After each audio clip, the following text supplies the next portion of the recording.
ഇടയ്ക്ക കേരളീയ താന്ത്രിക പൂജാവിധാനങ്ങളുമായി അഭേദ്യമായ ബന്ധം പുലർത്തുന്ന ശാന്തഗംഭീര ധ്വനി മുഴക്കുന്ന ഒരു വാദ്യോപകരണമാണ് ഇടയ്ക്ക. തനത് കേരളീയ വാദ്യോപകരണങ്ങളിൽ ഏറ്റവും പ്രാധാന്യമുള്ള ഒരു വാദ്യോപകരണമാണ് ഇടയ്ക്ക.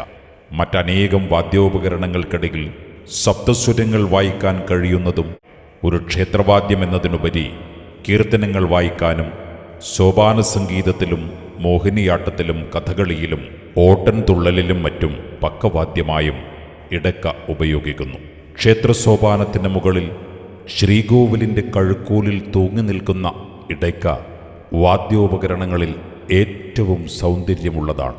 ഇടയ്ക്ക എന്ന വാദ്യോപകരണത്തിൻ്റെ നിർമ്മാണ രീതികൾ നമുക്കൊന്ന് പരിചയപ്പെടാം. നമ്മളിന്ന് കാണിക്കാൻ പോകുന്നത് ഇടയ്ക്ക നിർമ്മാണത്തിൻ്റെ ഭാഗങ്ങളാണ്. ഏറ്റവും പ്രധാനമായി വേണ്ടത് ഇടയ്ക്കക്ക് കുറ്റിയാണ്. പ്ലാവിൻ്റെ കാതൽ ആണ് നമ്മൾ കുറ്റിയായിട്ട് എടുക്കുക. അത് ഉള്ളിൽ ഒരു നാളം, നമ്മുടെ നാളത്തിൻ്റെ ഷേപ്പിൽ രണ്ട് ഭാഗവും തുറന്നെടുത്തിട്ടാണ് അതിന് ചെയ്യുക, എന്നാലാണ് ശബ്ദിക്കുക. പിന്നെ കുറ്റിയുടെ വ്യാസം പലതരത്തിലിപ്പോൾ വരുന്നുണ്ട്, പല അളവിലും വരുന്നുണ്ട്. അപ്പോൾ ഇപ്പോൾ എൻ്റെ കയ്യിലുള്ള കുറ്റിയുടെ വ്യാസം 6 ഇഞ്ച് ആണ് ഉള്ളത്. 6 ഇഞ്ച് വ്യാസവും ഉയരം 10.5 ഇഞ്ചും. 10.5 ഇഞ്ചാണ് ഉയരമുള്ളത്. ഏകദേശം അതിൻ്റെ അനുപാതത്തിൽ തന്നെയാണ് വട്ടത്തിനുണ്ടാവുക. വട്ടം 10.5-11 ഇഞ്ച് ആണ് വളയലിൻ്റെ പുറത്തോട് പുറം വ്യാസം ഉണ്ടാവുക. അപ്പോൾ നമ്മൾ ഈ കുറ്റി മരത്തിൻ്റെ കഷ്ണം സെലക്ട് ചെയ്ത് അത് ലെയ്ത്തിൽ കൊണ്ടുപോയിട്ട് അല്ലെങ്കിൽ ആശാരിയുടെ അടുത്ത് കൊണ്ടുപോയിട്ട് നമ്മൾ കുഴിക്കുകയാണ് ചെയ്യുക. ഈ ഒരു ഷേപ്പാണ് പുറത്തുണ്ടാവുക. അകത്ത് ഈ കാണുന്ന ഒരു നാളത്തിൻ്റെ ഷേപ്പാണ് ഉണ്ടാവുക. അതുപോലെ നമ്മൾ കുറ്റി കുഴിച്ചതിന് ശേഷം നമ്മൾ കുറ്റി വെള്ളത്തിലിട്ടിട്ട് പൊന്തി നിൽക്കുന്ന ഭാഗത്ത് പിന്നെ നടുക്ക് ഒരു ഹോൾസ് ഇടും. ഇതിനെ ജീവത്തോടാന്നാണ് നമ്മളെ ഭാഗത്ത് പറയുക. കുറ്റി കുഴിച്ചതിന് ശേഷം ഈ ഹോൾസ് തുളയിട്ടതിന് ശേഷം നമ്മൾ ചെയ്യുന്നത് 2 പിന്നെ ചെമ്പിൻ്റെ അല്ലെങ്കിൽ പിച്ചളേൻ്റെ ആണി ഇവിടെയും നേരെ ഓപ്പോസിറ്റും. സാധാരണഗതിയിൽ പിന്നെ നമ്മളത് ചെയ്യുന്നത് തുള എവിടെയാണോ തുളയുടെ നേരെ ക്രോസ് ആയിട്ട് വരുന്ന രീതിയിലാണ് ഇത് കെട്ടുക. പിച്ചളേൻ്റെ ആണി അടിക്കും 2 എണ്ണം, അപ്പുറത്തും അടിക്കും ക്രോസായിട്ട്. പനങ്കണ്ണിയാണ്, പനനാരാണ് നമ്മൾ സാധാരണ കെട്ടാൻ ഉപയോഗിക്കുന്നത്. ഇപ്പോൾ അത് ടൈങ്കീസായിട്ട് മാറിയിട്ടുണ്ട്. പിന്നെ ടൈങ്കീസ് നമ്മൾ മത്സ്യം പിടിക്കാനൊക്കെ ഉപയോഗിക്കുന്ന ചൂണ്ടയുടെ കണ്ണി, അതാണ് ഇപ്പോൾ ഉപയോഗിക്കുന്നത്. 2 ഭാഗത്തും അത് കെട്ടും. അതായത് ഹോൾസ് ഇങ്ങനെയാണ് വരുന്നതെങ്കിൽ അതിനിങ്ങനെ ക്രോസ് ആയിട്ടാണ് സാധാരണ കെട്ടിയിട്ട് കാണുക. അപ്പോൾ കൊട്ടാൻ ഭാഗത്തിന് ആയ കുറ്റിക്ക് നമ്മൾ ആദ്യം ചെയ്യുന്നത് കുറ്റി ചരട് എന്ന് പറയും ഇതിനെ. നമുക്ക് ഇടയ്ക്ക കൊട്ടുമ്പോൾ ഒന്നുകൂടെ ഞാനത് കാണിച്ചു തരാം. അത് കൈ ഇട്ടിട്ട് പിടിക്കാൻ വേണ്ടി പാകത്തിന് ചെയ്യുന്നതാണ്. ഇങ്ങനെ ഒരു ചരട് കെട്ടും. പലതരത്തിൽ ചെയ്യും. ഞാൻ എൻ്റേതായ ഒരു രീതിയിൽ ഇങ്ങനെ ചെയ്യുന്നതേ ഉള്ളൂ. ചിലവർ വെറും ചരട് മാത്രം കെട്ടും. ഇതിപ്പോൾ ഇങ്ങനെ കെട്ടിയാൽ നമുക്ക് കുറ്റി പിടിക്കുവാൻ വേണ്ടി സൗകര്യമാണ്. ഇതിങ്ങനെ വെച്ചിട്ട് ഇങ്ങനെ പിടിക്കാം. ഇതിൻ്റെ ഉള്ളിൽ കൈയിട്ടിട്ടാണ് കുറ്റി പിടിക്കുക. ഇതിനാണ് നമ്മൾ കുറ്റി അങ്ങോട്ടും ഇങ്ങോട്ടും താക്കും പൊന്തിക്കുകയൊക്കെ ചെയ്യുമ്പോൾ ഈ പിടുത്തത്തിനാണ് ഇത് കെട്ടുന്നത്. നമ്മൾ ഇടയ്ക്കയുടെ വട്ടം മാടാൻ ഉപയോഗിക്കുന്ന തുകല് ഉള്ളൂരി എന്നൊക്കെയാണ് അതിന് പറയുക. നമ്മുടെ മൃഗങ്ങളുടെ ചാണസഞ്ചി, പിന്നെ ആമാശയത്തിൻ്റെ ഭിത്തിക്കുണ്ടാവുന്ന ഒരു തോലില്ല നേരത്തെ, അതാണ് ഉപയോഗിക്കുക സാധാരണഗതിയിൽ. അത് മരത്തിൻ്റെ വളയലുണ്ടാക്കിയിട്ട് അതിന് മുമ്പ് ഉണക്കലരി അരച്ചിട്ടുള്ള പശയാണ് ഉപയോഗിക്കുന്നത് കാണാറ്. ഇപ്പോൾ ഫെവിക്കോളാണ് ഉപയോഗിക്കാറ്. അതിനെ കൊണ്ട് അതിന് ഒട്ടിച്ച് പിടിപ്പിക്കുകയാണ് ചെയ്യുക.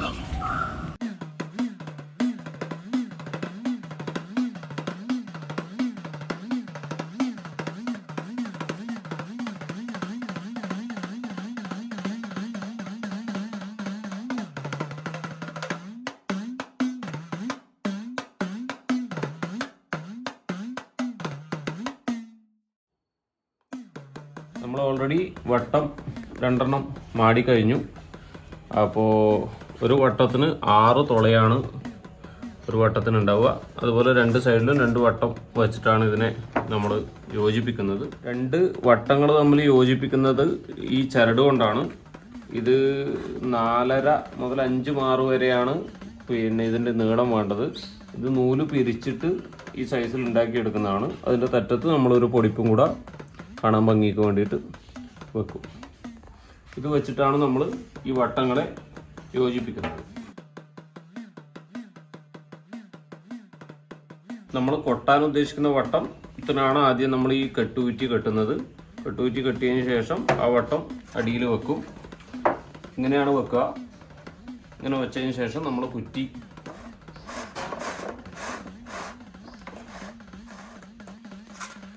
ഇങ്ങനെ വെക്കും. നമ്മൾ കെട്ടുകുറ്റിക്ക് ആനുപാതികമായിട്ടാണ് മിക്കവാറും ഈ ഇത് കെട്ടിയിട്ടുണ്ടാവുക. പനകണ്ണി കെട്ടുന്നത് ഉപയോഗിക്കുക. പനകണ്ണി എന്നിട്ട് ഇങ്ങനെ വെക്കുക. എല്ലാം പുറത്തുനിന്ന് അകത്തോട്ടാണ് നമ്മൾ കോർക്കുന്നത്.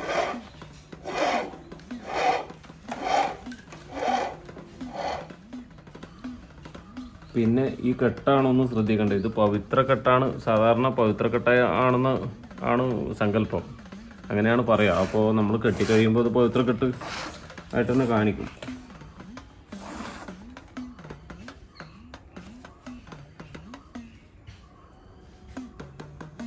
ഇതാണ് പവിത്ര കെട്ട്. ഇങ്ങനെയാണ് ഇത് കെട്ടിക്കഴിയുമ്പോൾ വരിക. ഇത് നമ്മൾ ടൈറ്റ് ചെയ്യുമ്പോൾ ഇങ്ങനെയാവും. ഇങ്ങനെയാവുമ്പോൾ നമുക്ക് അത് ടൈറ്റ് ചെയ്ത് വെച്ചാൽ അവിടെ നിൽക്കും. ഇത് കഴിഞ്ഞതിന് ശേഷം വലിച്ച് കണക്കായ മൂപ്പിലേക്ക് നമ്മൾ വലിച്ചെത്തിച്ചതിന് ശേഷം അത് പാട്ടിന് വായിക്കുമ്പോഴാണ് അതിന് കൃത്യമായ ശ്രുതിയിലേക്ക് എത്തിച്ചതിന് ശേഷം നമ്മളിതൊരു കെട്ട് കെട്ടും. എന്നിട്ട് 5 ചുറ്റാണ് എന്നാണ് ഞാനൊക്കെ മനസ്സിലാക്കിയത്. തെറ്റുണ്ടാവാം. തെറ്റുണ്ടെങ്കിൽ ആരെങ്കിലും കമൻറ്റ് ചെയ്യുക. ഈ പറയുന്നതൊക്കെ കേട്ട് കേൾവിയും കണ്ട് പരിചയമുള്ളതുമാണ്. അപ്പോൾ പലപ്പോഴും തെറ്റ് സംഭവിക്കാം. അതിൽ കൃത്യമായ അറിവുള്ളവർ ദയവേത് കമൻറ്റ് ചെയ്യുക.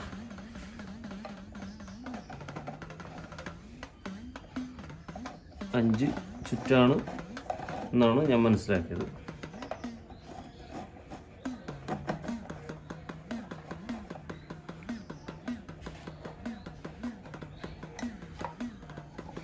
അത് കഴിഞ്ഞിട്ട് ഇതിവിടെ കെട്ടി വെക്കാണ് പതിവ്.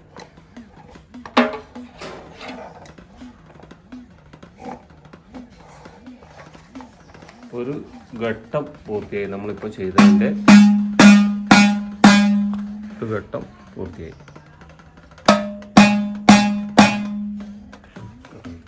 ഇടക്ക നമ്മൾ ഇടത്തെ തോളിലിട്ടിട്ട് ഉപയോഗിക്കുന്ന ഉപകരണമാണ് ഇടക്ക. അപ്പോൾ തോളിലിടാൻ നമ്മൾ ഉപയോഗിക്കുന്ന കച്ചയാണിത്. സാധാരണഗതിയിൽ ഇത് 1 മീറ്റർ നീളമാണ് ഉണ്ടാവുക. പിന്നെ ആളുടെ സൗകര്യത്തിനനുസരിച്ച് ഉപയോഗിക്കുന്ന ആളുടെ സൗകര്യത്തിനനുസരിച്ച് കുട്ടികളൊക്കെ ആണെങ്കിൽ നീളം കുറച്ചിട്ടും കൂട്ടിയിട്ടൊക്കെ ഉപയോഗിക്കാം. അത് ഇടക്കയുമായി ബന്ധിപ്പിക്കുന്നതാണ് ഈ കച്ച ചരട് എന്ന് പറയുന്നത്. തറ്റത്തൊരു പൊടിപ്പൊക്കെ കെട്ടിയിട്ട് ഭംഗിയാക്കിയിട്ട് ഉപയോഗിക്കുന്നതാണ് കച്ചച്ചരട്.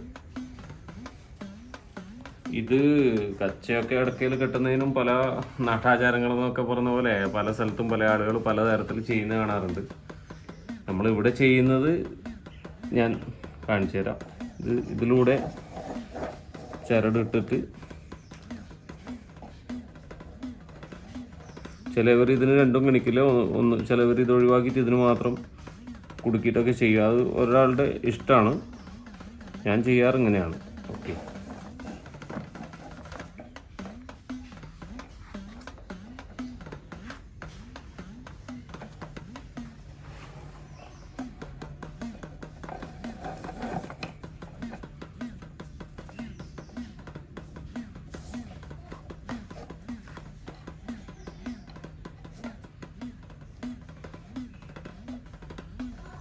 ഇത് മുകളിലത്തെ ഭാഗം നമ്മൾ ആദ്യം കെട്ടി വെക്കുന്നു. പിന്നെ താഴത്തെ ഭാഗം ഇതുപോലെ തന്നെ സെറ്റ് ചെയ്യും.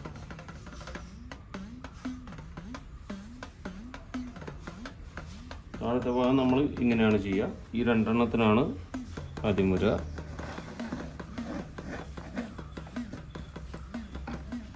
പിന്നീട് അടുത്ത രണ്ടെണ്ണത്തിന്. അത് കഴിഞ്ഞാൽ ഇതിന് രണ്ടിനും മാത്രം കെട്ടുന്നവരുണ്ട്. ഇതിങ്ങനെ എടുത്തിട്ട് സെപ്പറേറ്റ് ആയിട്ട് ഇതിന് കെട്ടുന്നവരുണ്ട്. അല്ലാതെ മുകളിൽ കെട്ടിയതുപോലെ ജോയിൻ്റ് ചെയ്യുന്നവരും ഉണ്ട്, ജോയിൻ്റ് ആയിട്ട് കിട്ടുന്നവരും ഉണ്ട്. അതൊക്കെ ഒരാളുടെ ഇഷ്ടത്തിന് ചെയ്യാമെന്നാണ് തോന്നുന്നത്. ഇതിനൊന്നും കൃത്യമായ സിസ്റ്റം ഉണ്ടോ എന്ന് എനിക്കറിയില്ല. കെട്ടിക്കഴിഞ്ഞാൽ ഇങ്ങനെ വരും.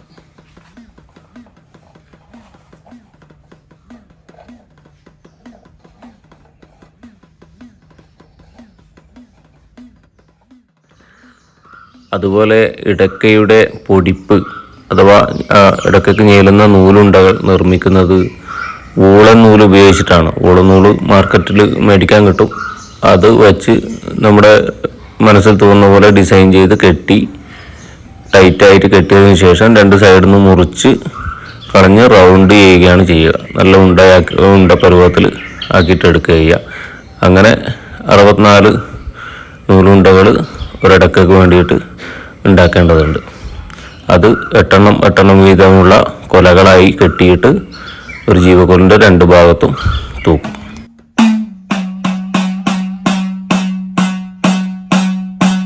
ഇത് ആക്കി വെച്ചാൽ പിന്നെ നമ്മൾ ചെയ്യേണ്ടത്, നമുക്ക് ഇടയ്ക്കൊക്കെ ആവശ്യമുള്ളത് ജീവക്കോലാണ്. ഇതാണ് ഒരു ജീവക്കോല്. ഇത് പ്ലാവിൻ്റെ കാതലിലോ ജാതി അങ്ങനെയൊക്കെ ചെയ്തിട്ട് കാണാറുണ്ട്. അധികം വെയിറ്റ് ഇല്ലാത്തതാണ് ചെയ്യാറുള്ളത് സാധാരണ. അതിന് ഈ 2 കൈ പോലെ വെക്കും ഇവിടെ. ഇത് പൊടിപ്പ് ഇടുന്നതിനും, അതായത് നമ്മൾ പൊടിപ്പ് ഓൾറെഡി ഉണ്ടാക്കി വെച്ചിട്ടുണ്ട്, നൂലുകൾ കൊണ്ട് കെട്ടിയിട്ട് ഉണ്ടയാക്കിയിട്ടാണ് പൊടിപ്പ് ഉണ്ടാക്കി വെച്ചത്. അത് റൗണ്ടിൽ കട്ട് ചെയ്ത് 8 എണ്ണമാണ് ഒരു കൊലയിൽ ഉണ്ടാവുക. അതിങ്ങനെ നമ്മൾ ഇതിൽ കോർത്തിടും. ഇതും ഈ സാധനം ഈ കയറിന് നിൽക്കാൻ വേണ്ടിയിട്ടുള്ള വഴിയുമാണ്. അങ്ങനെയാണ് 2 കൊത്തിയിട്ടുള്ളത്. 2 ഭാഗത്തും വരും. അപ്പോൾ 8 വട്ടം 16 പൊടിപ്പ് ഒരു ജീവക്കോലിൽ ഞേറ്റിയിടും, അതായത് തൂക്കിയിടും. അങ്ങനെ 4 ജീവക്കോലാണ് നമ്മൾ ഒരിടക്കൊക്കെ ഉപയോഗിക്കുക. 4 ജീവക്കോലിൻ്റെ പറയുന്നത് 4 വേദങ്ങളെ പ്രതിദാനം ചെയ്യുന്നു 4 ജീവക്കോല് എന്നാണ് പറയാം. ഇതാണ് അതിൻ്റെ ജീവൻ കൊടുക്കുന്നത്. അതുകൊണ്ടായിരിക്കും ജീവക്കോല് എന്ന് പറയുന്നത്. കാരണം ഇത് തൂക്കിയിടുമ്പോൾ ആ വെയിറ്റിലാണ് നമ്മൾ കുറ്റി ഇടയ്ക്ക് താഴോട്ട് താണു നിൽക്കുകയും ചെയ്യും. കുറ്റി നമുക്ക് മുകളിലോട്ടും താഴോട്ടും ബേസും അതിൻ്റെ ടോണ് മാറ്റാനൊക്കെ പറ്റുന്നത് ഈ സാധനത്തിൻ്റെ വെയിറ്റ് കൊണ്ടാണ്. ഇതിൻ്റെ പൊടിപ്പ് മാത്രം 1 8 എണ്ണം വരും. ഒരു ജീവക്കോലിൽ ഒരു കൊലയിൽ 8 എണ്ണവും ഒരു ജീവക്കോലിൽ 16 എണ്ണവും. അപ്പോൾ അങ്ങനെ 4 എണ്ണത്തിലും കൂടി 64 പൊടിപ്പുകൾ ഉണ്ടാവും. അത് 64 കലകളെ പ്രതിദാനം ചെയ്യുന്നു എന്നാണ് ഗുരുനാഥന്മാർ പറയുന്നത് കേട്ടിട്ടുള്ളത്.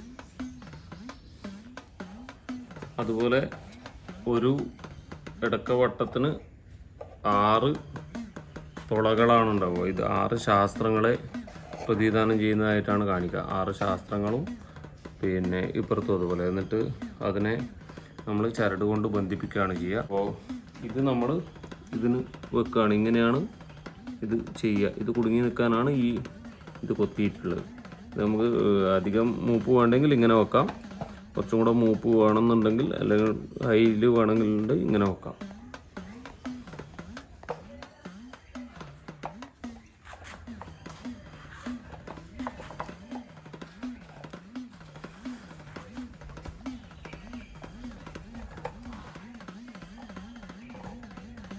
ഇങ്ങനെയാണ് ഉണ്ടാവുക. 4 എണ്ണം വെക്കും.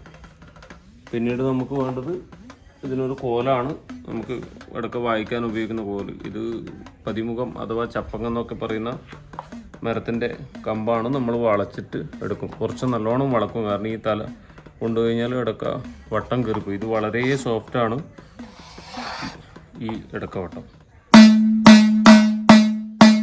കൈലാസനാഥൻ തൻ്റെ ഗോത്രത്തിലെ വാദ്യവാദനം കുലത്തൊഴിലാക്കിയ വിഭാഗക്കാർക്ക് അനുഗ്രഹിച്ചു നൽകിയ ഇടയ്ക്ക ഉപരിലോകത്തു നിന്നും ഭൂലോകത്തേക്ക് ഭൂസ്പർശം കൂടാതെ തൂക്കിയിട്ട് കൊടുത്തതുകൊണ്ടാണ് ഇടയ്ക്ക എന്ന പേര് വന്നതെന്ന് പറയപ്പെടുന്നു. കോർത്ത ഇടയ്ക്ക യാതൊരു കാരണവശാലും ഭൂസ്പർശമുണ്ടാകരുതെന്ന് കാരണവന്മാരും നിഷ്കർഷിക്കുന്നു.